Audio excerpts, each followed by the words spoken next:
Dottor Zagonel, riparte la cultura dopo tanto tempo sulle orme di Lorenzo da Ponte, importantissima mostra. Sì, e non solo, e nel teatro di Lorenzo da Ponte che si apre dopo un anno di chiusura proprio nel suo nome con una mostra dedicata a lui. Esponiamo tanti libri che riguardano Lorenzo da Ponte, le sue memorie, i suoi scritti e anche molti scritti in altre lingue, inglese, tedesco, francese, scritti per lui e per Mozart, quindi una varietà assoluta di libri e di manifesti, insomma.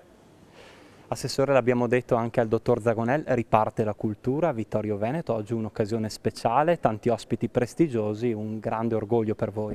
Sì, farla ripartire tra l'altro con il nome di questo personaggio straordinario che è Lorenzo da Ponte, il nostro genius loci, è veramente una bella soddisfazione, una mostra che era già stata pensata, organizzata, finanziata, rimandata, finalmente ora vede la luce.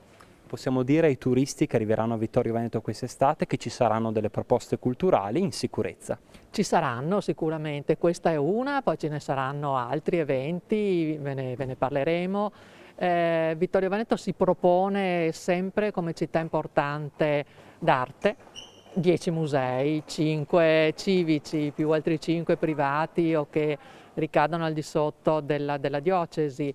E città della musica con il concorso corale, il concorso internazionale di violino che saranno tra la fine di settembre e ottobre e anche Lorenzo da Ponte è chiaramente nel nostro DNA. E come è stato detto prima, l'ultima domanda, tutto questo è possibile grazie alla formazione di una rete, è stata citata la Proloco, ma non solo, l'amministrazione comunale e tutte le associazioni che ruotano attorno al vostro gruppo. Sì, e anche dalla capacità di fare rete con soggetti privati, perché non dimentichiamo che se questa mostra può essere realizzata e può essere visitata è perché abbiamo avuto un privato che ha messo generosamente a disposizione la sua collezione.